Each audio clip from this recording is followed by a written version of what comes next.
à tous, vous écoutez l'analyse, une émission de Maïso.com. Retombé. Bonjour à tous, ici Paris, je suis Karouine Maïso. Très chers auditeurs, bonjour et merci beaucoup de nous avoir choisis en ce 8 juillet 2019 pour votre émission L'Analyse. Au sommaire. Le 30 juin, la police de la République démocratique du Congo a réprimé les manifestants pro-Lamuka. À l'occasion de l'indépendance de la RD Congo, M. Félix Tshisekedi s'est adressé à l'opinion nationale et internationale. C'est notre page de divers qui va boucler cette édition. Bonjour Kev.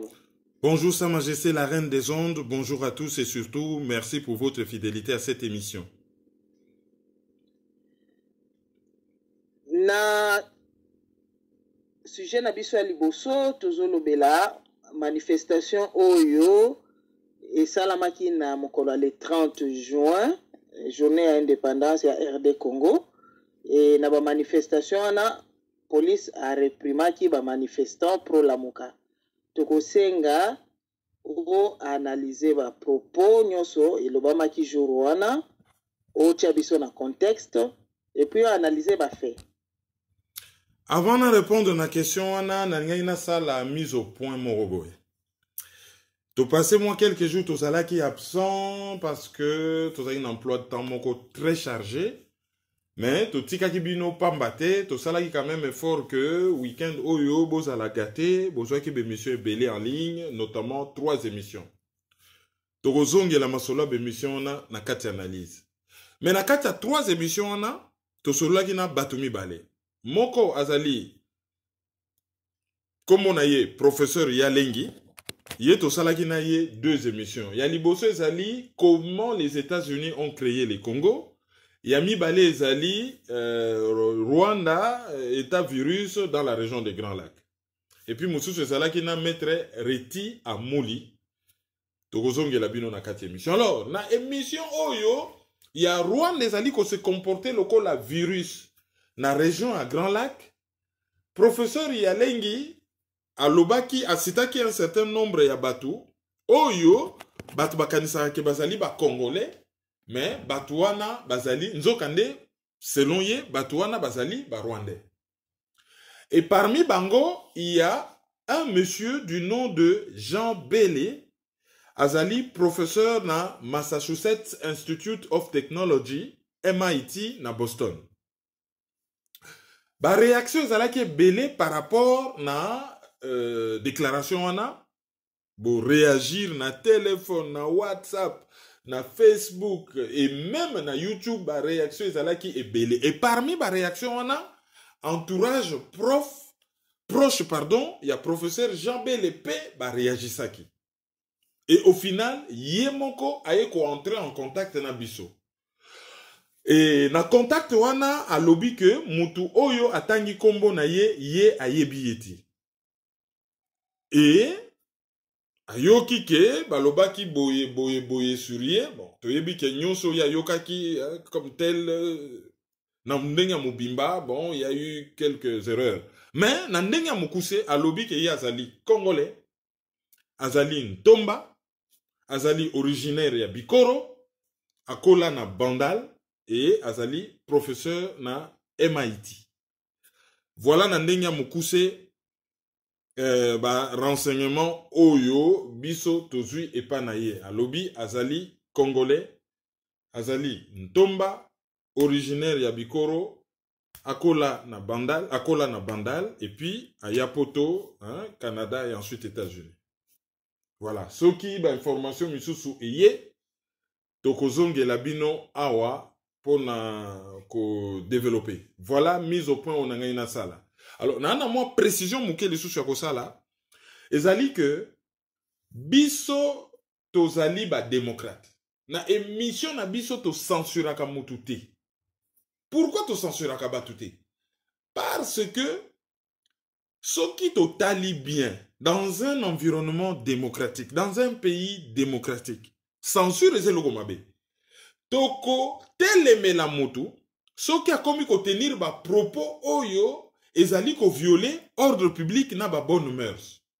Wana devoir na biso ya citoyen, devoir na biso ya journaliste ezali ya ko faire respecter loi. Po ezali devoir ya mutu nyonso. Tokoki kotika te muta tenir ba propos antisémites. Tokoki kotika te muta tenir ba propos racial. Tokoki kotika te mutu asala apologie ya génocide par exemple. Wana ezali ko violer ordre public. Mais pour ce qui est du reste, nous ne censurons pas. Pour preuve, ceux qui bokoti na page Facebook nangai. Ceux qui les amis de Kerwin Maïzo le panafricain. Ceux qui bokoti na groupe Facebook Oyo Basale Langai. Les amis de kerwinmaizo.com le panafricain. Ceux qui bokei na propre chaîne YouTube nangai, je me fais insulter à longueur de journée. Et ça même na bateau baka ko sepela baliwa ba membre famille nanga ba yena ba ko sepela wana. Natala kana lobi soki muta linya nager na gadou to na fosse septique est allié. Ngai je vole haut na kotika la likolo na kokita na kanivote. Et na yebi principe oyo. Un philosophe à loba, je suis contre vos propos. Mais je me battrai pour na ko défendre droit na bino ko tenir ba propos na. Autrement dit makambo zolo ba nazo sepela nangote.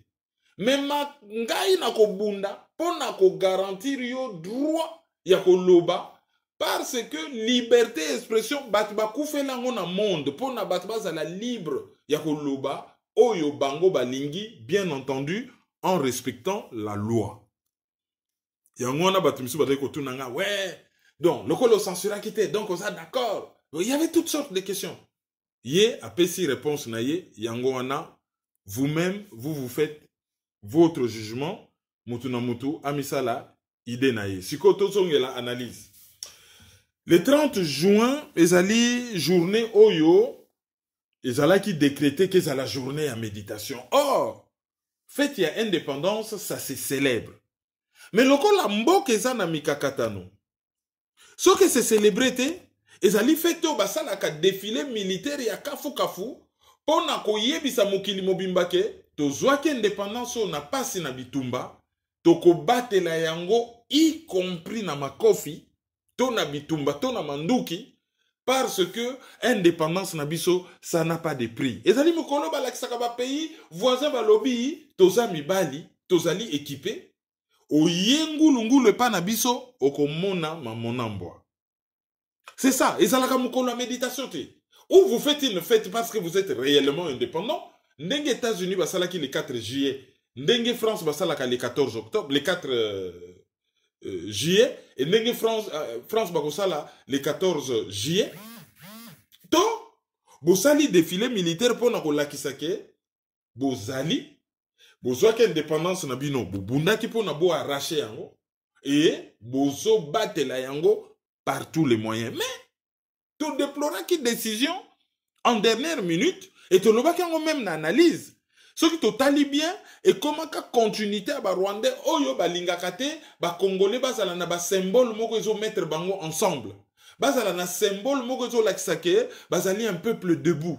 Et tu soupçonnais qui même que et koki kosala décision ya président protocolaire ndenge pardon décision ya président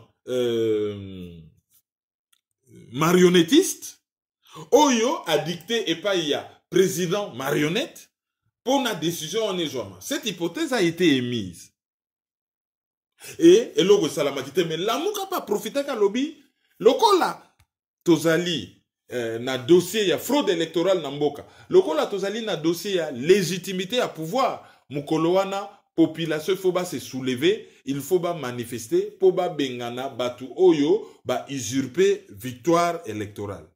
Mais manifestation en gros, ezalaki autorisé te. Or, ce qui totali constitution en Congo sikoyo, ezalakate régime autorisation, mais ali régime information.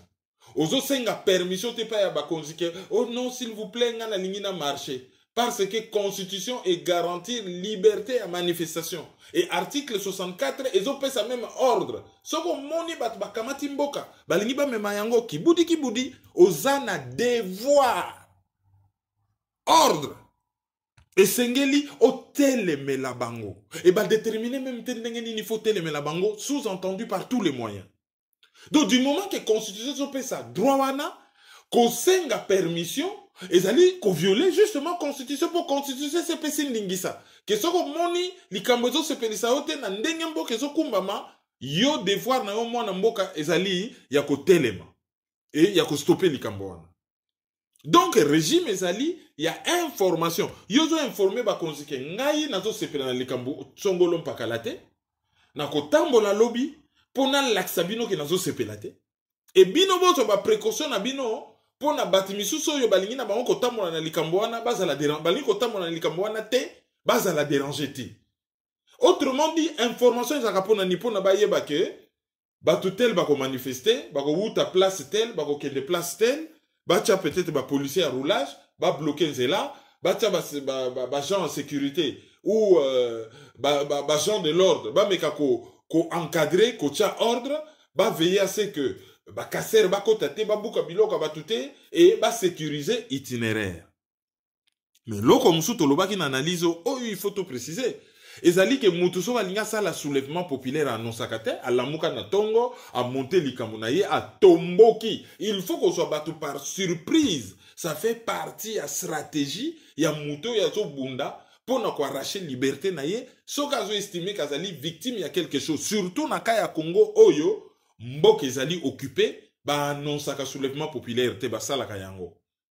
Boyebi principe oyo, les tigres ne montrent pas sa turgitude.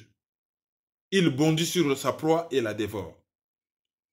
Ntambo, bon, tigre, naïbi comme on a été, Ntambo, c'est-à-dire lion, to léopard, il faut na papa ambe l'enconde en Allemagne, yende ameka koyebi sabiso léopard nkoi, voilà, tala na comment ça la confusion. Ntambo lion, ton koi, ayaka te soka moni ba meme, ya bandi ko denda, bo moni ngana zan koi, ngana liaka nyama, boyebi nga. Ngai na zankoi, non.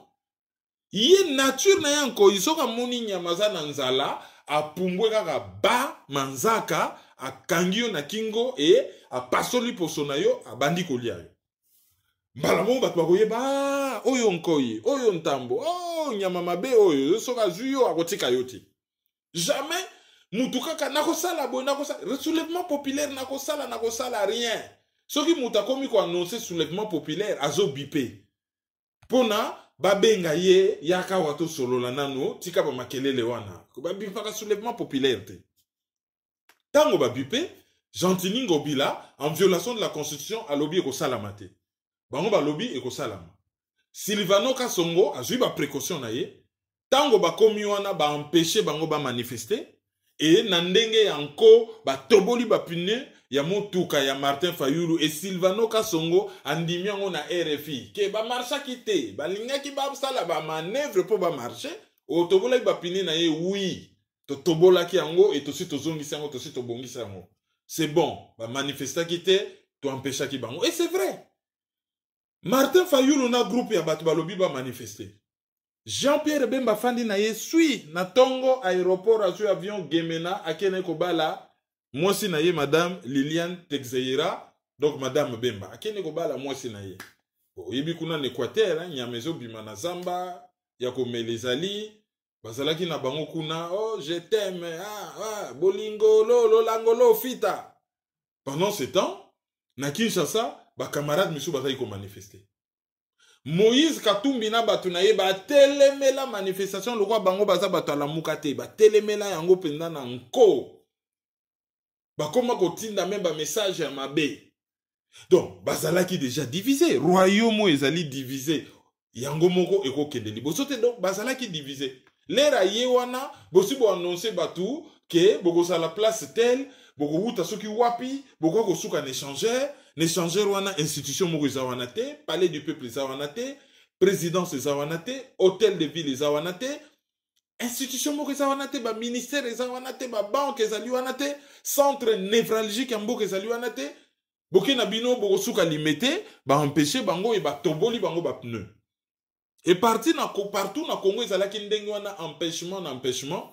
et suka ba eko boma mutu na Bukavu en dernière minute trou de mémoire naza suna kombo na yete mais comme na ya famille ezali paluku Donc, slogan ya bataille IDPS ezalaki maboko pembe, Félix Tshisekedi soka tomboli maboko boye et komi na tâche ya makila.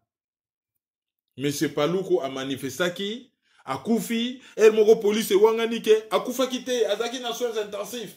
Après l'air akufi, police a fandi sui, mais tant qu'on va ko kundaye, bache penda banderole. Monsieur Paluku, na bosani prénom na ye, première victime, ça toujours na féminin, première victime, ya pouvoir ya Félix Tshisekedi. Bake bakundiye. Et pour na Félix Tshisekedi, na différents messages où ya salaki le 30 juin zo lobanini.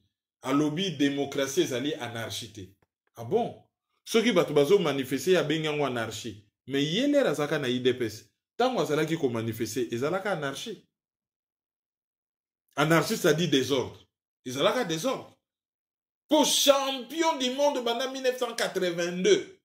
Ti lelo, y a manifestation ezali IDPS. Hein? Mais lelo l'air a changé quand a bengi yango anarchie. Alors, loko la benga ki yango anarchie, police a ko réprimer te parce que police azali formé pas pour na ko boma, azali formé pour na ko maintenir ordre. Police wana a démentir dans ce sens que yem tazala ki formé pour na ko maintenir ordre. Ake ko boma mutu oyo azo manifester sans manduki. Ça fait tâche. Donc d'un côté, bah réussir. Toujours au Laxa Félix Tshisekedi dit que illégitimité naïe toujours présent. Et de l'autre côté, la mouka la kisi ba limite naïe. Tango mafuta man koyi, mafuta man manzoku, soki ya nyamanini, mantaba, ezalaki moto, Martin Fayulu a langote. Sikoyo, usure du temps, batako zoye na usure. Qu'est-ce que soki umeli bat bako mesana kaka, bako lemba. Soki umeli bat bako mesana.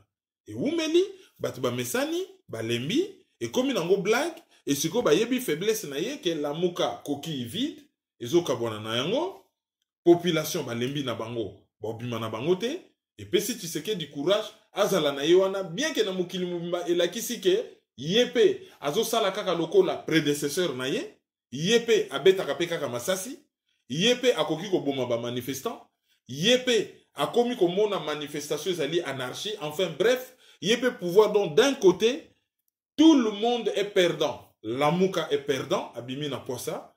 Félix Tshisekedi est perdant, yepa abimi na poissa. Et la population est perdante parce que l'herbe la mouille na tongo le 1er juillet. Ba occupant bazaka kawana, nzala ezaka kawana, humiliation ezaka kawana, minyoko ezaka kawana, ngunge ezaka kawana, ba immondis ezaka kawana et déliquescence morale, c'est-à-dire bo joba, o babenga kapenda bo joba, ezalika kawana, donc la population est perdante.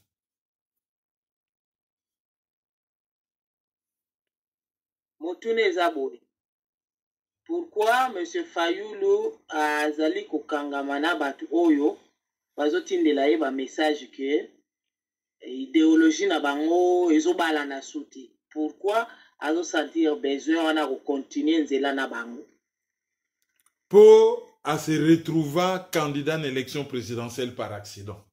Avant l'élection présidentielle, il y a eu un bon il y a eu 100 000, il y a eu battre campagne. Tant que Batouana va ponir, surtout le bito le banandenga ba yanki ba pona geneti moi petit bal yo zalawana par défaut le rôle abiso ba tchebiso à côté yo zalawana. À se retrouver wana comme candidat à contestation.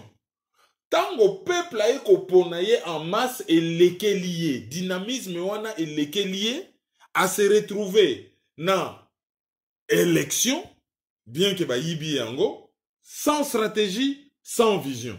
Et le col à Azali, membre de la classe politique congolaise, oyo par définition, toute la classe politique, pas prise individuellement, mais globalement, est toxique, pourrie et corrompue. D'autant plus que classe politique, en Azali, classe politique, muzungu anasema.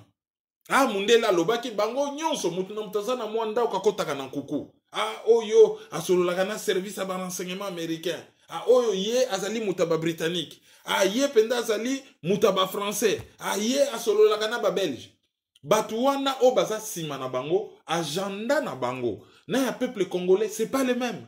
Donc, du coup, tango okei na kosala politique et que ozobanga ko dépasser un certain niveau ya ba risque. Toko lo bateke ko franchir Rubicon, c'est-à-dire ko katissimo e balewana na histoire ba romain que ye penda signer katissé balewana donc a signer yoma. Hein? Ko franchir Rubicon, ko signer yoma. Et balewana Rubicon ils en a Rome. Bota la histoire ya Rome. Donc, ça la capacité à ko franchir Rubicon, ce n'est pas des hommes d'État, c'est des politiciens et pire, bazali ba otobengaka ba politicailleurs. Donc du coup, sans stratégie, sans vision, bazali ko se retrouver wana. Nyoso bango basalaka po mundele amona a valider bango. Ah, bon moni ngana zo bimisa bato. Botsanga confiance, j'ai du monde derrière moi. Mais bazo sala makambute à ko établir rapport de force que je suis chez moi. Oyaza likamba ko loba, ko lobango awa, mais je n'en fais qu'à ma tête. Je fais ce que je trouve bon pour mon pays et pour mon peuple. Ce qui bossana makamba ko loba boya mindele ba ko négocier. Bango ce n'est pas comme ça. Donc du coup, avant qu'on se retrouve dans un azobanga bimakyo yem tapanza ki la muka. Bon, bango ba pesa yembongo, la main qui donne est supérieure à la main qui reçoit. Et azo c'est la peut-être tournaye. Tant qu'on reçoit présidence tournante à la muka mais c'est dans 6 mois. Pendant ce temps, Félix Tshisekedi a sa joué confiance, a boti misisa. Azo continue à voyager. Bazo ça la zone de libre-échange continentale na Niamey. 55 pays africains, 54 bandimi, que ça la zone ya libre-échange, sauf Érythrée, le seul pays où est boy. Ba président nyoso Afrique bazakuna, Félix Tshisekedi bazakuna, bazo embrasser ye. Basi ya ba président bakutani po, moi si ya président en Guinée, bon, ba maman première dame boya awa bisoto lutter contre cancer en Afrique. Kei ba fandi, pendant ce temps, Fayou lui il est en dehors du pouvoir naye na moi si naye. Donc, azo ye bate ninya sala. Soka azala ki vraiment aza sur na ye, aza sur na bapui na ye, ben atelemi na tonga lobi bon, la muka koki vide, to silani. Oya lingi to tikali, oya lingi te to silani, et je fais mon chemin, et c'est la population qui va décider. Bozana ba parti politique na bino, mutu na mutasa ye logo na ye ou, ba créer logo mususu ya un peu plus performant. Donc, à cause de la tena groupe moko oyo, ba membre ya groupe bazo tiré à boulet rouge sur ye moko. Ça n'a pas de sens. Alors, le fait qu'azo ti kalawanezo l'axe justement qu'azo na stratégie te.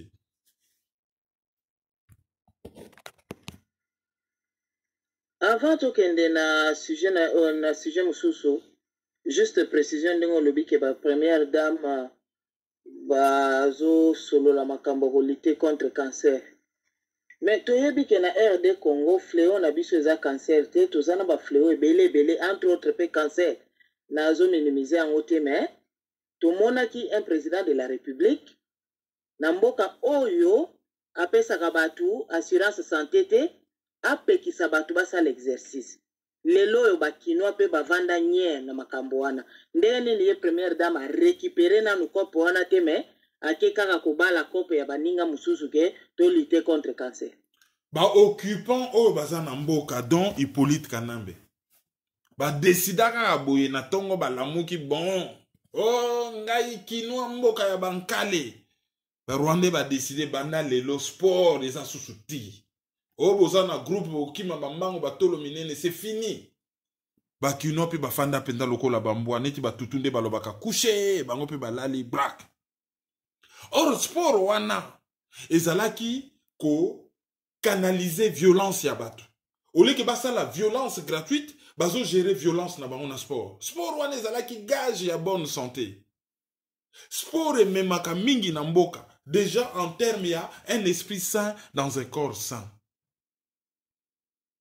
Bapimela bango sport. Mais sport na bango ezalaka kaka na cadre ya récupération politique. Soki équipe moko oyo bango bakoki ko utiliser yango comme distraction to comme récupération politique ezo beta wana bango baza na kati talaka ya Léopard ndenge basala la récupération ba fournissaka Léopard ba moyens suffisamment à vanter pour na ba s'entraîner comme il se doit mais ba ka ko sala makambo en dernière minute ba voyager na désordre ezana soi-disant ministère ya sport ya gouvernement d'occupation aujourd'hui désordre ezana fekopa Bato baken Égypte, ba memi basi na bango, mais comme pas possible, on raconte même, tout le monde dans la presse, ils ont circulé que ministre akendaki na mwasi na ye, bon, est-ce qu'a fouté la qui ticket privé na poche, ton ambongo à l'état. Ce que c'est vrai. Première question. Mais deuxième question, c'est que oh, il paraît que kuna mwasi na député moko ya mwasi, oh yo, certaines sources bazo prétendre que il se pourrait qu'Abimakana ministre et ça là qui bango yombe ni tete l'intervention de l'ambassadeur oyo accueilli à Bombi, je crois maman ministre ceux qui maman député qui ko bomba yekuna. Donc enfin bref, ezaka makambo kaka ya ba scandale. Tout le monde qui article, je me rappelle plus, je crois Radio Kapi, oyo ministre azolo bake ba ancien léopard ba ye awa place basala ki exploit bazwaka coupe na 1900 oya 74 pour ya 69 ezaki en Égypte. Ils en ont moko, hein, parmi les deux coupes. Ceux qui a 69 et à 74, bah, en Égypte. Bah, même bango kuna, allez, bango, c'est le bango va se retrouver, au lieu de la tribune, bah, tché bango na pourtour, bah, zo liya malamute, bah, yé hôtel, bisezalité, bah, zo kemba, bah, zo souffrir. Alors, bah, lingi, l'issue bah, politicien, bah, la ministère, bah, lingi, cette fois-ci, son gouvernement, salami, bah, zo sportif, ou ayebi, passe, na bango, bah, chawana.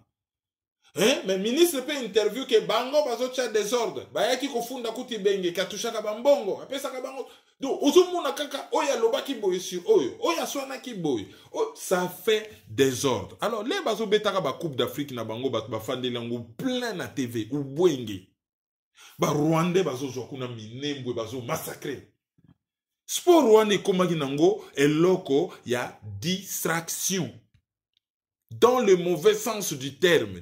Divertissement ya mabe objectif eza mususu yango communauté élément moko leur ba bwakeli bato mukwa kuna bino bolanda mukwa po bango bangi bakota bakendo yiba nyama na ndako.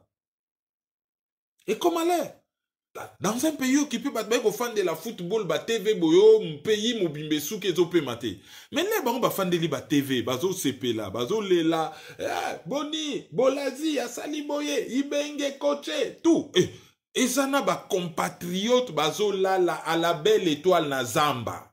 Soko la nanga na poto fan yo tali salon na yo, moi fauteuil na yo, moi écran plan na yo, hein, moi maya malili à côté, kanisa kaka ke un compatriote na yo, héros yo, aza na zamba, mbule zo noke la ye na nzoto na sa kapo ye na bana, bangungi bazo soye, banzinzi, azo lia misisa, azo zela loso moko ya mauvaise qualité to masangu moko ya mabe. Bon, na boamanda te à l'époque ya boamanda coûte ça moins bien.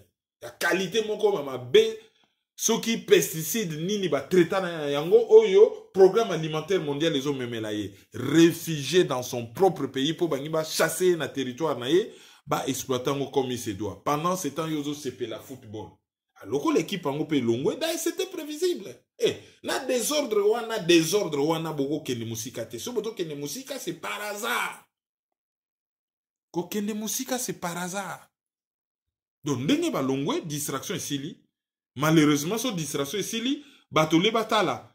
Pourquoi avons-nous des problèmes? Nini toko sala pona problème on ici là non? Batu ba croiser maboko bon. Madagascar wana nenga longoli biso ko kende wapi? Tuzo zela totala. A okende wapi? Batu bazali na distraction na bango. Et le temps où aussi là, distraction mususu goya est remplacée à la place. Comme d'habitude. Donc, besoin empêcher batu pépinière. Sport, on aussi bandanga na quartier na kin wap. Bo empêcher na pépinière batu basa la sport. Et loba liboso l'herba ye. Mesure wana ba kinois.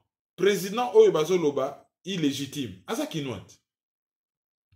Allah mouika na tonga ba kinoa bozongi la bambango na bino question na fin na dimete pena na zomona na petit boulevard penda ba groupe ba wuti lemba bango nyonso boulevard Saint-Louis stade du 20 mai bana bandal bazo matakuna kasavubu Saint-Louis stade du 20 mai bana kingabwa ba kimi bambango bakati soki 7e rue boulevard Lumumba bana mjili bimi na balabala kati boulevard Lumumba ba ko kita tango to kuta na stade du 20 mai to ko kuta na 300 personnes.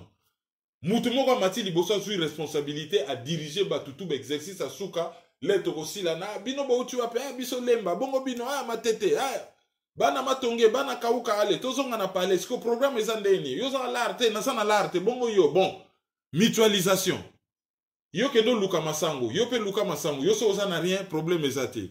Yo ozana combien, boso mama pa mikate bu, potopoto elamba mi na tono, mutu na muta meli potopoto na ye en forme à sokoli, na poko soka okende bibina bina na ye okinomela masanga na ye au moins, il avait dépensé de l'énergie, il a fait du sport à garantir santé na ye. Et loko wana bazongi sango na note, sport à la base bazongi sango na note, ezali kaka, bat bazo espérer, ba résultat, bon. Ce que ça là qui occupant, ah, yombo. Siko moi na mboka sawana, yombo et continue, yombo. Bon, qu'on lutter contre cancer, c'est bien. Moninga peside, ce n'est pas incompatible. Azu idée, ya première dame ya Mali, ba bengi bango bokobo yate, ba fandi par courtoisie, c'est bien, c'est une bonne idée.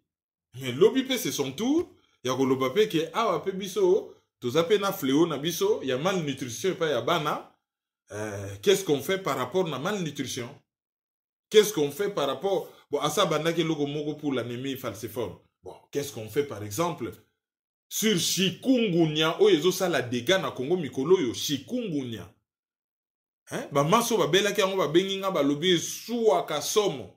Qu'est-ce qu'elle fait par rapport na chikungunya? À part oyo ministère de la santé sociale. Toke sikoyo na adresse ya Monsieur Félix Tshisekedi na occasion ya indépendance à RD Congo, adresse na ye na presse nationale na population et puis interview oyo ya pesaki na opinion internationale. Félix Tshisekedi banda akoma président na ndenge otoyebi. Après ça, une interview classique. Tezala ikaka babiloko ya vite fait. Ah, zobima quelque part, ba micro yebele alobimbango mbango. Hein? Kaka ba interview no yo ezala kaka o ya batutu. Ah, zobima quelque part, ba tendre micro lika mango za ndenge nini auto discours. Mais interview comme tel, bo apesa interview te. Alors, première interview na ye aye kopesa yango na Monsieur Perelman na Monsieur Boisbouvier ya France Média Monde. Christophe Boisbouvier à Salaka na Radio France Internationale et Perelman yé à Salaka na France 24. Bango nyonso c'est la même boîte. Et tant que spécial interview wana aye ko sala pe discours le 30 juin et aké ko sala conférence de presse na Bunia na presse nationale. Et là on dit toko loba liboso. Normalement mutu soka komi mokonzi. A komi mokonzi par rapport na bana mboka. On suppose que ba vota qui est et on suppose qu'il a des comptes à rendre na bateau ba vota qui est, c'est-à-dire na bana mboka. Et pratique non écrite ezali que première interview ba réserve à Congo non seulement dans une télévision, je vais dire nationale, hein. Sur les nationales mais ezala télévision moko surtout le lobby national, les gens sens qu'il faut aller à l'État. C'est-à-dire télévision ya bana mboka. Tout le monde est en France. Président a coupé cette interview na France Télévision, où ils à l'État, tout na TF1, où ils allaient privé, ya Bouygues. Et, ce qui na lobby, na télévision moko nationale, tout le baga télévision moko locale par rapport à la chaîne étrangère. Voilà. Tout employé terme moussous. Télévision locale. Mais, au-delà de la télévision locale, normalement, première interview, c'est la télévision nationale. Monde entier, primeur ezali na télévision nationale. Yangwana, courroie de transmission, à part lettres, réseaux, un courroie, pardon, de transmission, entre dirigeants, la population, c'est la radio et la télévision nationale, la agence et la presse nationale. Pour na biso toza na RTNC, radio-télévision, tozali na ACOP, agence congolaise de presse. C'est ça. Mais il n'y a rien. Lokola ba politicien congolais ba lukaka légitimité libanda. Il faut mundela ndimaye. Il n'existe que par rapport na ndenge mundela zomona ye. Il n'existe que par rapport à ce que les blancs disent. L'occidental, hein, les blancs pas ndenge ya pembe ya poso, nous ça ne nous intéresse pas. Surtout lobby mundele na sens ya occidental, hein. Pour occidental ba noir puis basali na ba pays occidentaux et tout ça. Voilà. Donc il n'existe que par rapport à ça. Donc première interview Aki kopesa ngo RFI France 24. Et bango bazalaka boy soki basi basali bêtise après bakomi kosala damage control. Tango batu ba leli ba lobby ba réseaux sociaux s'enflammer. Tango akutani na presse locale na Bunia à s'excuser, ote ezalaki prévu na kutana na bino contre-temps, talande to ko commander be veneme le kaki, bango tango ba yelo ko bazam bon, explication. Et combien explication? Explication on a ba benga en anglais damage control, c'est-à-dire tango so sali mbeba o komi ko gérer mbeba wana et déborder te. Et déborder te.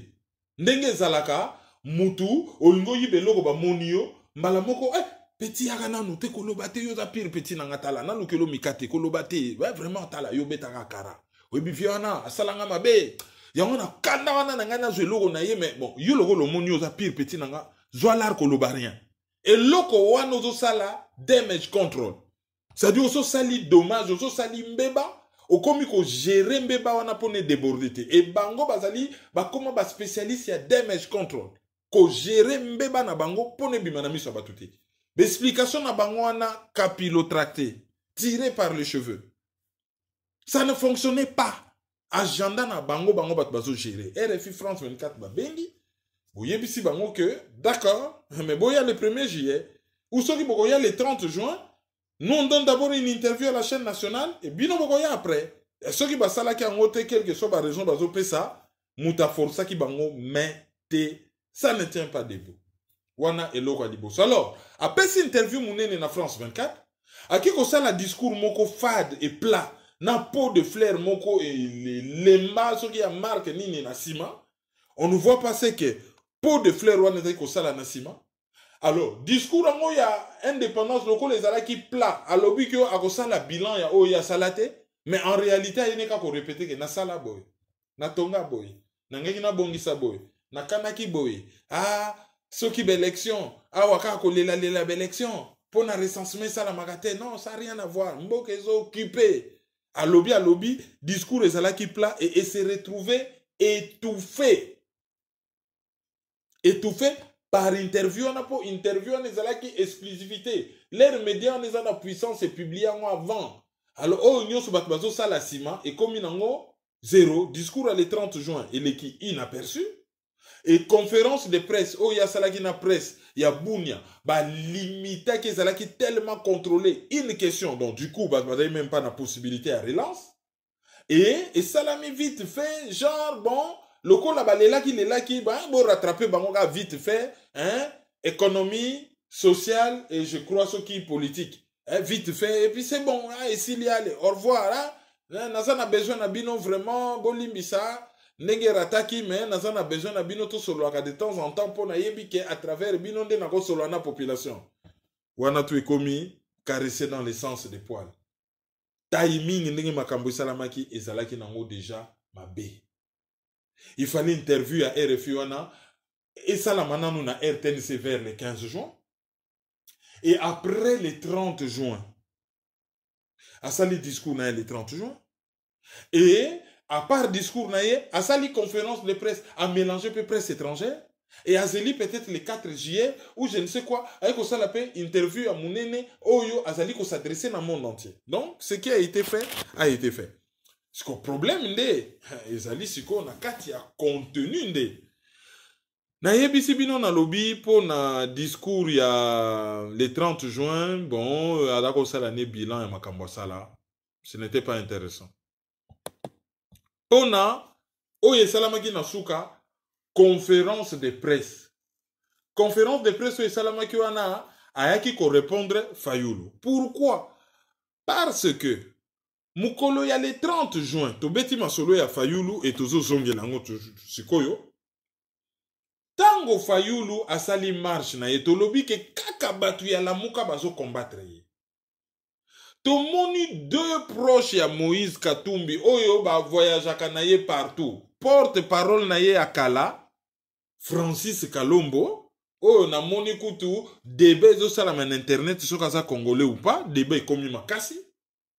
Na Olivier Kamitatu, ancien numéro 3 ya République, ancien président ya Parlement, plusieurs fois ministre, andimi, akomanaye, comme un garçon de course ya Moutou.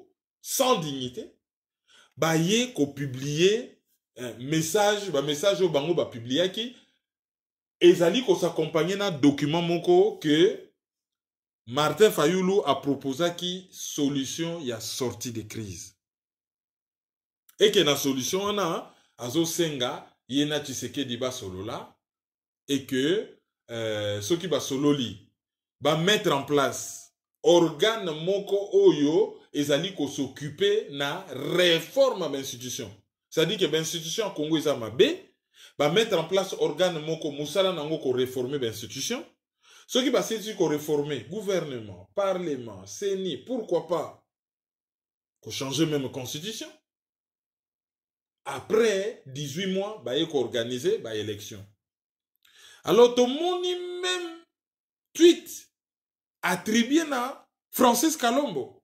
Et tant au total, il compte Twitter, apparemment, ils allaient, oh, il y a ça les laka.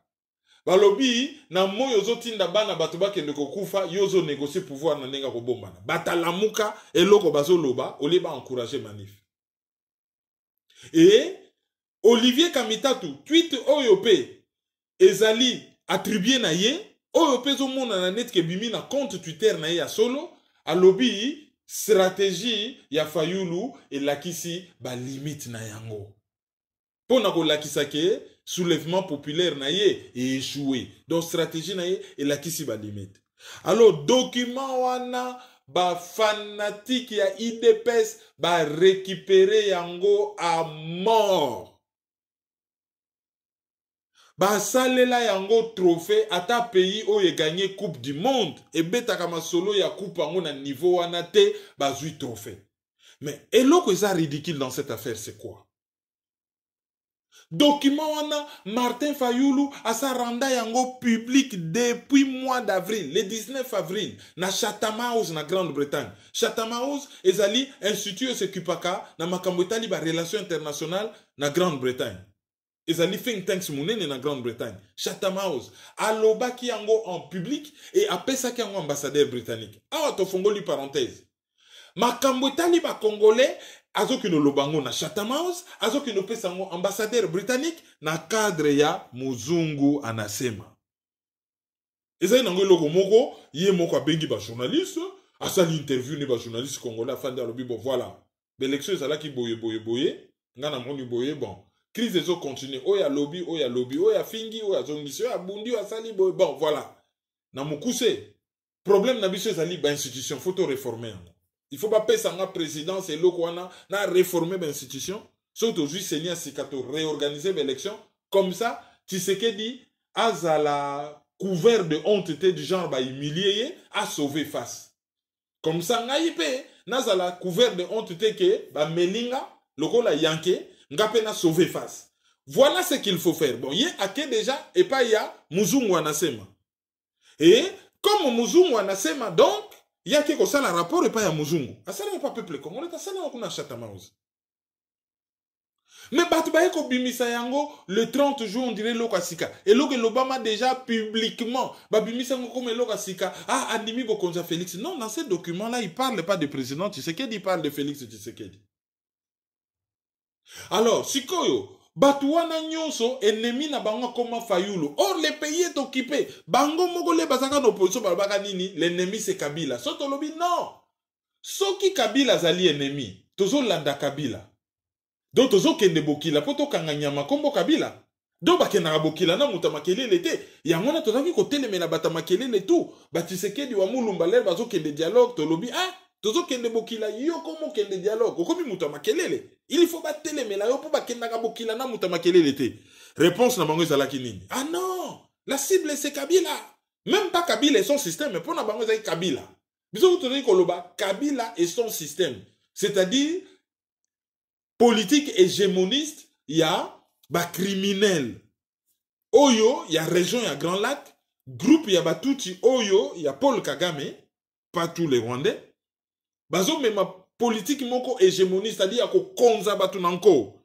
Dans la région à Grand Lac, bazo commettre ba génocide, ba crime contre l'humanité, ba pillage, ba destruction méchante, batouana, tous ces systèmes nab occidentaux bazali simana ba multinationales Il faut côté les Melabango. Le Congo se bat contre les pays, la puissance occidentale. Oyo, bazo considéré comme simple réserve en matière première. Il fallait qu'on se batte contre Batona. Bango baloba ki la cible c'est Kabila. Biso toloba ki logo mususu. Mais lelo oyo babosani ke la cible c'est Kabila. Non, c'est Kagame. Mais c'est que cible est commis Martin Fayulu.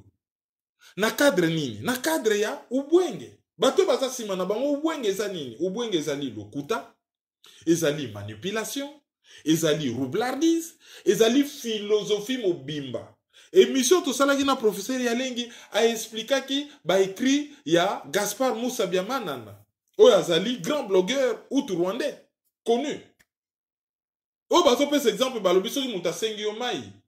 Ko lakisa ye balete, lakisa ye loko mususu.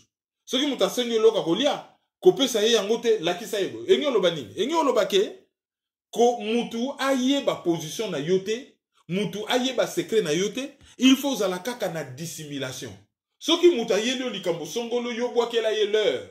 C'est-à-dire tango mutu azoya masolo, ndenge tozaka bana mike, obimi oke ko sakana ozongi na retard. Bon, ozana porte ozoluka kokota mais soki papa monio ekoyinda.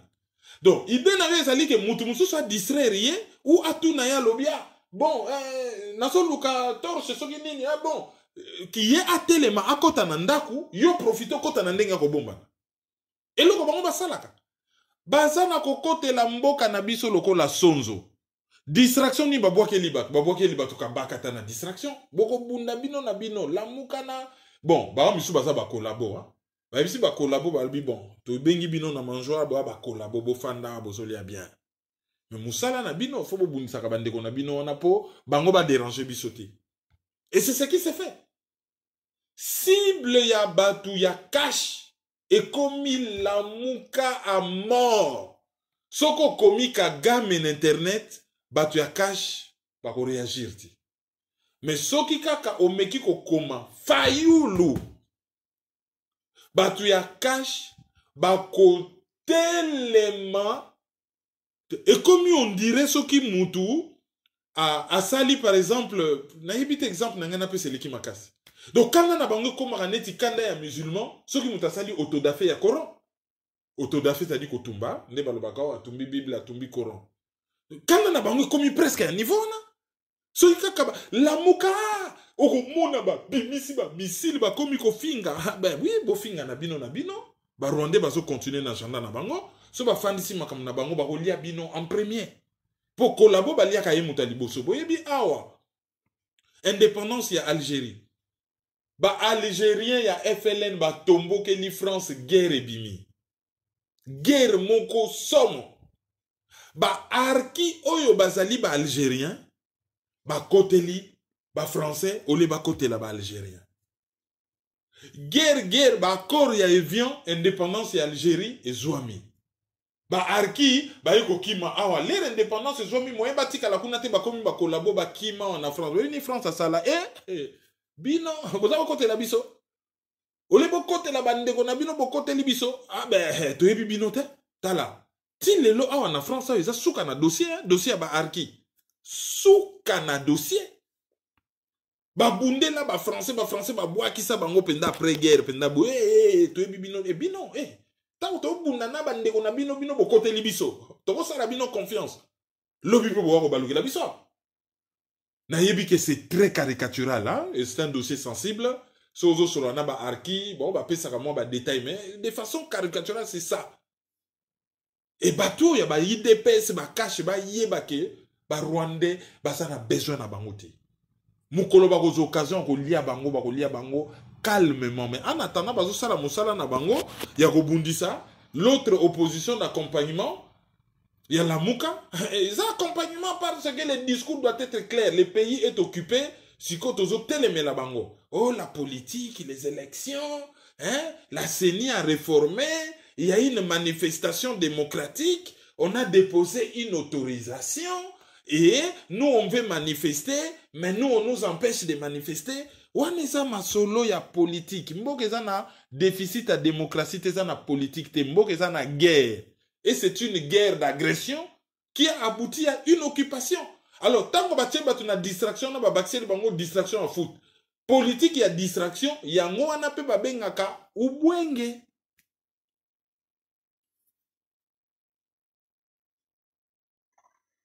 Toleki sikoyo na page na biso ba divers nde nalobaki tozoleka na page ba divers juste avant tokota na sujet na biso ba divers tokosenga opesa biso ba détails sur interview oyo esalamaki na RFI na France 24.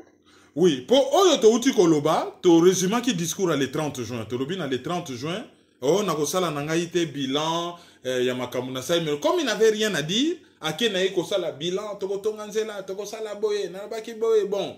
Et comment il nango monotone, sans aspérité, et ça discours moko te obatu ba ko retenir comme un grand discours. Après sikoyo, ake na conférence de presse. Sur le plan social, sur le plan économique, makambo kaka toyoka. Ah, toko bongisa boye. Tozo sala mwanzela. Toko luka to bongisa mwe loka boye. Toko luka solution na santé. Et loko kaka makasi to retena ki on a uti goyebi sabino que batuniye Fayulu a proposé ki plan moko a sorti de crise au lobinini réponse na ye azali député national a ke notika plan na ye na parlement. Bon. Azali député national, Fayulu a boya ki ko siéger. Fayulu alobi azali président élu, bon, akende kotika yango. Yango na développé ngo moulayi ndenge bouti koyoka. Mais muboko ya likambu ezalaki na interview na yo apesaki na RFI France 24. Ala il y avait de tout. Félix Tshisekedi oyo wanganaka ke bon alobaka ke makambo Congo eza makambo na biso biso kutomena saka ba pays voisins. Kuna a changé langage komi makambo biso tozo yebawa ezali na ba cause endogène, ba cause euta na kati donc biso moko, na ba cause exogène, c'est-à-dire ba cause euta libanda. Et que il faut asa la diplomatie makasi et ba pays ya sous région wana il faut ba s'impliquer. Donc ne bande la bandi makambo Congo etali biso moko, ba pays voisins ba s'impliquer te, mais na interview wana ay kondimake ezali na ba implication régionale, na ba implication au niveau ya ba pays voisins. Mais na c'est pas on dit maké biso pe tozana bateau yo chez biso ba menasaka ba pays voisins. C'est pas vrai. Ba intérêt mo ba batakaga me ba menasaka pays voisins te, bazali ba élément na ya tsawana pona ko justifier ba incursion na na Congo, c'est des gens qui bossent pour lui. Mokonza ba intérêt mo egasa na zalaka tuti. Na livre ya Judy Rivers, na ba barrage wana, oh ba out baso pour ma na ba barrage. Judy Rivers a démontré que zaki ba tuti bazala ki wana soki ba bomi ba laksi ba out chapeau. Ndenge basala na Uganda. Donc wako loba que ezana batouche biso pe ba menasaka kuna, c'est pas vrai. Mais quoi qu'on dit qu'il y a des implications régionales, même si on a bien en langage diplomatique, c'est vrai. Mais et côté en contradiction, pour un président, ça fait pas sérieux. Barolo Batekeo a évolué. Après, makambu ya terrorisme, oh Daesh, oh boye, beta, Masolo, y a ba ADF, bazali ba terroriste, bazali boye, et Masolo misusu États-Unis a coupé sa tête, a confirmé que ba pays ebele na États-Unis, ba ko ide biso to tika ko bundana batwana, mais eloko dérangeant ki makasi. Les bazo tuna ye question sur Paul Kagame alobi Paul Kagame azali partenaire moko fiable et nécessaire pour la paix et la sécurité dans la région. Ah bon? Les plus grands criminels de l'histoire en vie akoki kozala partenaire moko fiable et nécessaire pour la région te. Eza on dirait ozo loba na kati ya enclos ya ba meme au lobby loup. Mbwa ya zamba azali partenaire moko fiable hein, na kati ya ferme so baza na kati ya enclos awa pour na pena sécurité ya ferme azali nyama moko très fiable. Tala soko tchelu na kati ya enclos na ferme ako sasa yo ferme. Quoi que l'on que Paul Kagame a partenaire moko fiable, c'est très grave. Mais eloko mosusu ya grave. Alobi yena Kabila, disons na contexte alobi la kango bakoki ko sonate parce que bazali na même sensibilité politique, bazali ba socio-démocrate. Donc IDP c'est Union pour la démocratie et le progrès social. Donc PPRDP ezali parti moko oyo ezolanda progrès social ezali parti moko oyo baza na même sensibilité politique. Ça c'est très grave. Alors ceux qui PPRD ou ceux qui lamuka na cash, ceux qui PPRD na IDPS baza na même sensibilité. Bon baza ko se poser na nini. Pour l'opposition est d'abord idéologique. Aucun exemple encore banal, simple. Ngana yo, toza na ba restaurant, spécialité na biso ezali pondu. Moko alambaka kaka ba pondu ya libondo, achangu ndenge nyonso bolingi. Mususu alambaka pondu ya mayi, matamba, mususu alambaka pondu musaka, voilà. Mais biso nyonso spécialité ezali pondu. Boko swana, ou boko wele la ba client, boko swana, bino nyonso boza na coalition bat balambaka pondu. Bozali opposé na batu oyo bango balambaka pondu te, bango balambaka nyama.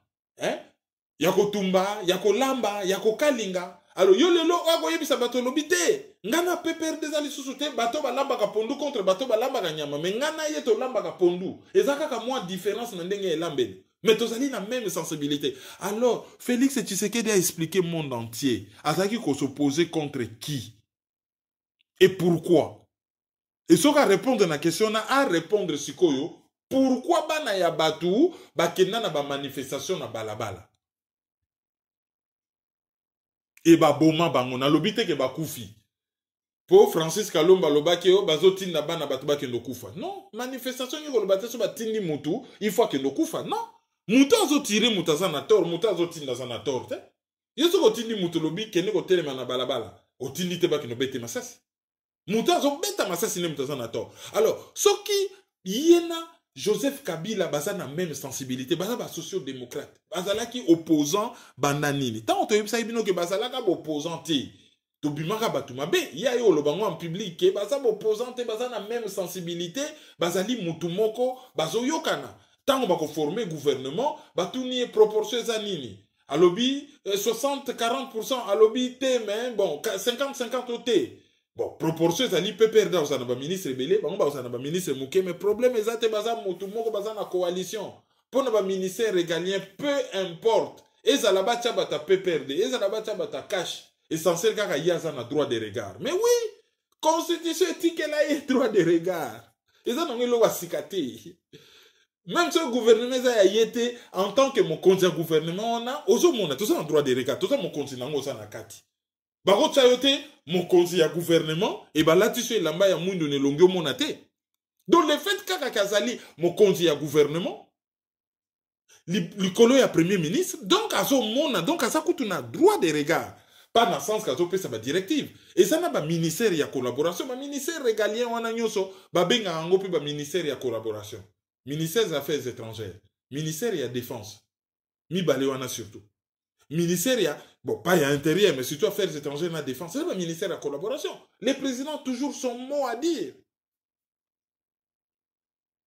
Donc, alobaki, eloko moko oyo ezali grave. Eloko mosusu aki kondima, alobi di les alaki. Au départ, di les alaka verbal. Donc, bakendaka ko solo là, de façon verbale. Ce motalobi ne bandeli, di les alaka verbal. Donc, il y a aussi un dit l'écrit. Ce qu'on a qu'à dire l'écrit wana ezali nini. Alors dit wana ezali noto pour basangisa ba force na bango ba se coaliser. Mais on n'a pas solo ba vérité parce que dit les alaki avant publication en résultat. Bino résultat boye bina noté comment beaucoup qui nous ça la deal verbal pour na ko coaliser ba force na bino bo diriger mboka ensemble bino boye bina no résultat. Alors ce qui au départ dit les alaki verbal, c'est que après le deal est devenu écrit. Et deal écrit wana contenu nango ezali nini. C'est ça la question. Alors ndenge zo umelo po baso négocier non par non ezo zo temps et belé et tout ça tout le monde ba liste ezo circuler sur internet mais yazo justifier en lobi ba pays misusu pays et umela ba Belgique ba Allemagne. Oui, l'Allemagne c'est le pays le plus développé de l'Europe. La Belgique c'est un des pays le mieux tenu administrativement. Ba na fonction publique moko parmi les plus efficaces dans le monde. À cause de ça, la comparaison entre un État failli, la RDC, et la Belgique, pour nous justifier retard. Pour nous justifier retard. Et ça, c'est grave. Et tango batu azolo baka makambu ndenga ko travailler avec détermination, à ko changer makambu, à ko lutter contre la corruption, balobi na yo zali président marionnette abi non, à ko sala o yakana ko sala d'ailleurs prédécesseur na ye apekisa ki était. Angaka lobake prédécesseur na ye azana pouvoir à ko pekisa ye ta sala musala ndenga kaneli. Mais façon lobela ki yango et koki ko za l'erreur, mais Bible et loba c'est de l'abondance du cœur que la bouche s'exprime. Ce que tu as licence à l'obéla comme nous en sens ya bon ngana zo kanela ko sala makambo ebele bon en tout cas Kabila tikelinga vide hein. Normalement apumela ngai mais atikelinga quand même vide na salonga na zo kanela ko sala en fait ebimi na sens wana bon la interview bien en français ebimi na sens ya ngana kaneli ko sala makambo ebele Kabila oya empêchaka ngai hein bon malo penda tikelinga na sala na ngande na lingi. C'est comme ça que ça apparaît. Même si l'honnêteté intellectuelle, en réalité, il voulait dire que nakosala o nga nazokane nakosala nazali marionnette te et Kabila ko empêcher ngaite. Mais la façon l'obéli yango et bimindenge wana parce que c'est de l'abondance du cœur que la bouche s'exprime. Et question sous que la qui ça il mange à répondre dans le monde. Boabouvi a tourné penda lobi oh. Ozali président marionnette. Oh nazali marionnette te. Les la ligne relancée à démontrer les Kazali marionnette ote olobaki nanga kezalaki question en souka. Boabouvi a lobi mais oui, ezali question ezali simple relance. Donc imaginez azo répondre dans le monde. Ezali image ya président moko marionnette. Alors, pourquoi ça n'a besoin de Kabila? Ote ça n'a besoin de Kabila pour y nakuta nakane à tout moment pour y avoir l'expérience. Donc à sali sakanga côté expérience et ngana bate la cahier. C'est ça la traduction. Abattre la cahier comment? Oui, il est congolais comment bouclier ya mopaya. Ba congolais baza na colère ba ba chauffer mopaya et yé mo na mboka olia sangana ba na mboka ba chauffer mopaya, yazo battre la mopaya parce qu'il y a derrière lui il y a beaucoup de fanatiques. Yazo gérer bango ke ngam na komi na pouvoir, bobo sa na mabe ya mopaya, bo limbi sa mabe ya mopaya, bo sala mopaya lokote, ah bon? Yé mo kandimi yango azali ba misu kutu ba benga ye gilet pare-balles ya Joseph Kabila. Azali bouclier à Joseph Kabila. Azali masque à Joseph Kabila. Soki batu bazon dima alias Joseph Kabila na Congo pour na lati elongi ya Tshisekedi. Donc elongi ya Tshisekedi alati ezo protéger et lui-même il avoue. Comment ça mwana mboka akozala masque à mopaya? Comment ça mwana mboka ako protéger mopaya?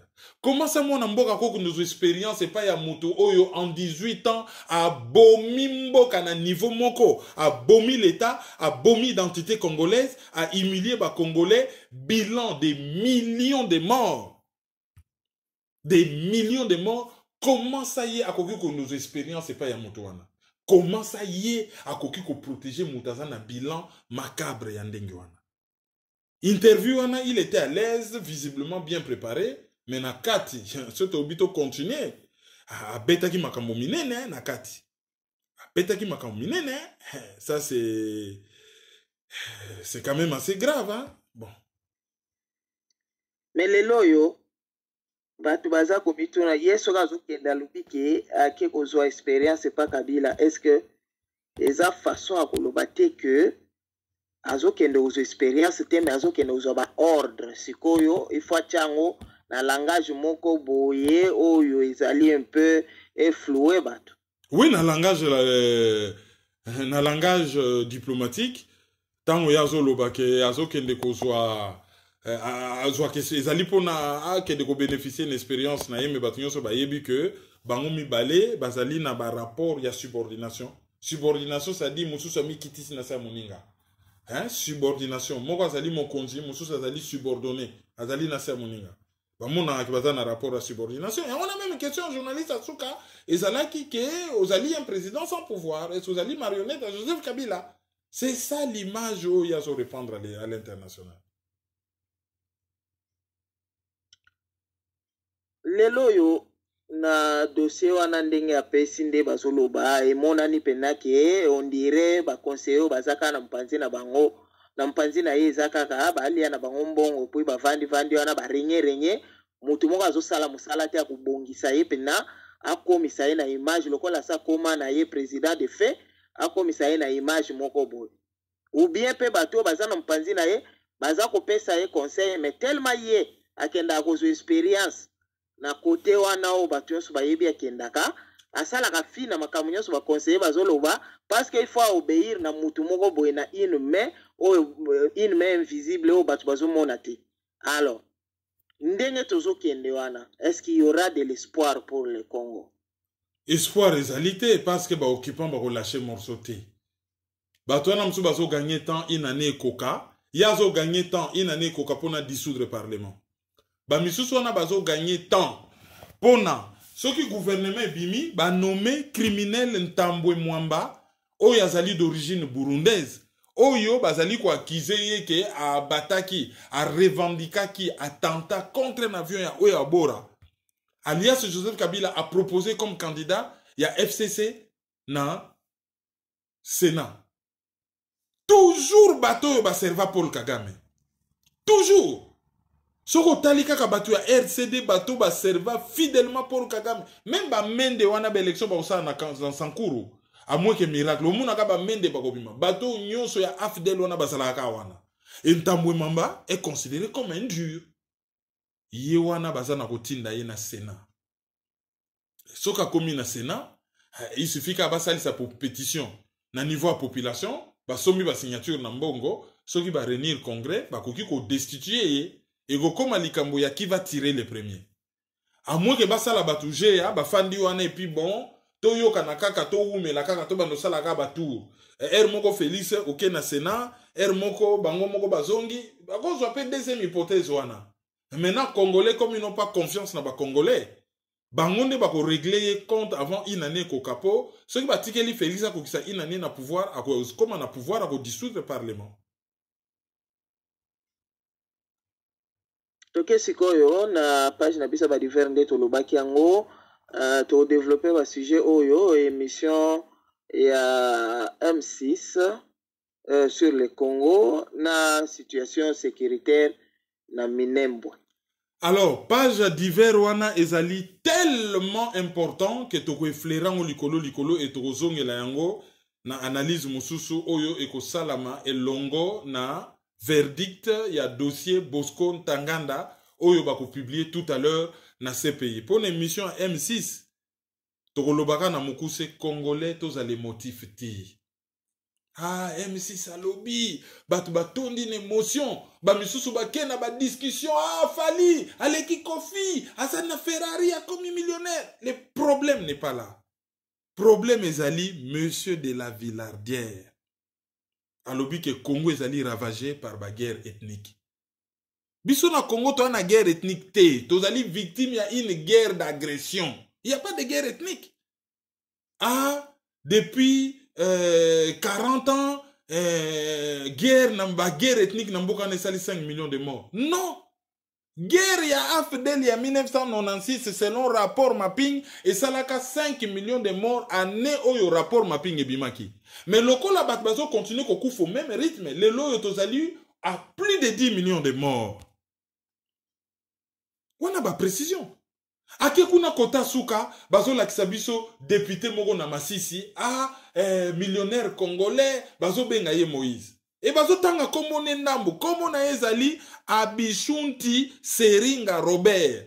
Et batu ebele bazo lobake azali mutangambo, côté à Rwanda. Pourquoi bazo kata komo na ye? Pourquoi bazo kata komo na ye? Pourquoi bazo ko bomba Abishunti? Bazo tika kaka Robert Seringa. Pourquoi? L'autre partie bazo ko bomba. Après tout, comme on a naïveté ya batou, bon, bazo melisa batou pétrole, poison, premier ministre Tchibala, na tribune. Bon, toko zongi lango, moi mouke, le quoi tout de suite au fongo lindambo, toko zongi lango na bemission zoya. Et cette situation sécuritaire ya Minembwe est commis catastrophique, ba Roubero, ba commis ko passer na vitesse supérieure, ba commis sa partie wana commune. Ensuite, il y a comme provincette, après il y a comme État, et après, il y a balkanisé, c'est-à-dire kata yango, et ça la nango sécession, et kende côté go kende. Mais bana ki vous pouvez bazo tel melabango, tozo yoka ba audio, ya bato o bazo préparer guerre, mais tozo yoka pe ba nouvelle zo uta na ba site o yezalaka na Kivu, ozoyoka ke ba mai mai pe bazo sala bango affaire et la guerre est déclarée. Et na cadre ya guerre wana ba remarquer que bikolo nyonso tu ya Kivu bazo bunda. Bikolo tu ya Kivu bazo bunda. Mais ba remarquer kaka bashinde bazo bunda te. Alors bikolo wana nyonso basaleli bango me suka na ultimatum. Balobi bino batu botanga koleka. Biso ba misusu tozo bunda. Bino bozo exploiter or coltan na banguna. Ba pesi bango 2 semaines balobi bashi. Boluka bana na bino mibali baya ko bunda. Soki te boza na mbongo bo pesa mbongo biso to bunda. Soki bolingi te dans 2 semaines mabe kokota. E bino bashi. Balobi kamera zo Rwandais bino bolobi te azaya bino. Balobi nyankeru azali Rwandaise bino bolobi te azaya bino. Tondimi. Mais lokola tondimi botuna bango. Qu'est-ce qui se passe?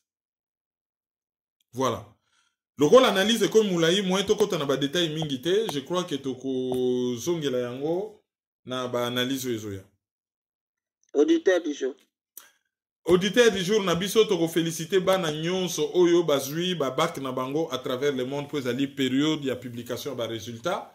Awa na France ezalaki tout un dossier na ministre awa ezalaki ya koyinda.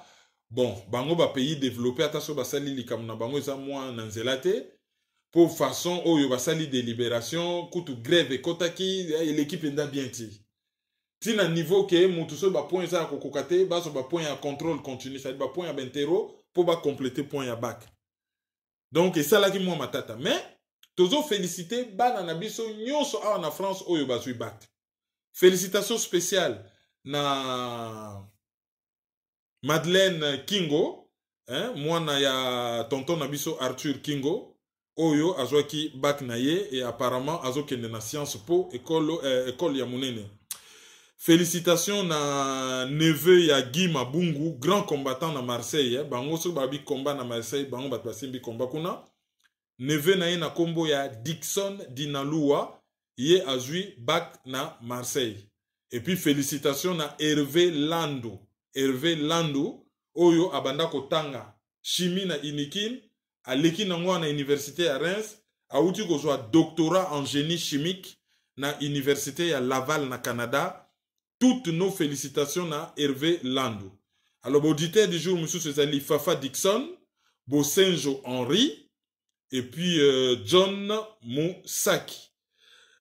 Tobosanite Saki Isio, Maman Naye, Oya Botiye, et puis Koko Naye, Oyo, Aboti Maman Naye, Bango Nyonso, Bazali na Canada.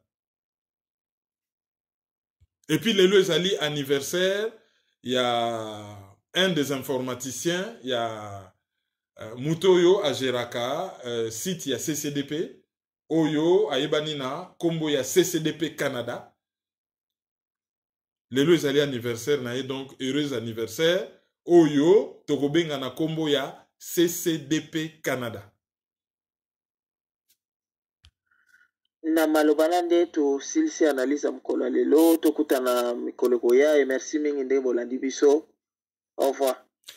Merci mingi tokope sabino na analyse zoya ba titre ba livre nyonso bosengi biso ezali ebele tozali na oya professeur Yalengi tozali na ba oyo ya tozapena momusu sasika pourquoi aider les génocidaires ya Joseph Sendenge ya Maboko donc tokope sabino ba titre na analyse zoya vu que oyo ezali moulayi boyebi PayPal na biso maizo@hotmail.com boyebi ba téléphone na biso ezo circuler na se ya générique boyebi chaîne YouTube na biso bo s'abonner bo partager et boyebi téléphone na biso ya Lika mobile 00758 0033 758 469 414 ezali Lika mobile ya France pona ba balingi ko charger na ba unité. Tokomi mbala ya sima na analyse oyo koya na makambo koleka lelo na CPI. Merci pour la fidélité na bino, au revoir.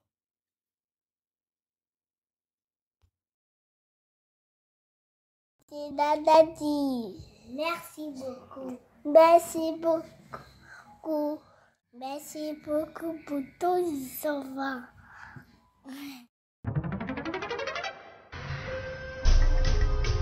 Yo.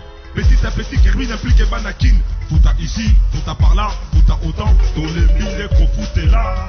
Peuple congolais. Yo, qui n'a le toza ba colocataire? Oyo ezali colocataire. Qui n'a le toza ba colocataire? Oyo ezali colocataire. Qui n'a le loto koma colocataire? Oyo ezali colocataire. Qui n'a le toza ba colocataire? Oyo ezali colocataire. Donc c'est soutenir. Il faut donc lutter pour une nouvelle société. Mais pour la lutter, il faut que ça ait arme, il y a vérité, il y a justice. Tontika le puta, tontika l'hypocrisie. Mboka ezokende na pasi, mboka ezokende na sans position, ba génération na biso ezokufa, ezokende na kokufa sans position, sans solution. Mais nous vivons dans les pays un temps de confusion, d'obscurité, de désespoir. Mais nous savons qu'au plus profond de la nuit, l'aurore pointe déjà à l'horizon. Analyse sur la liste.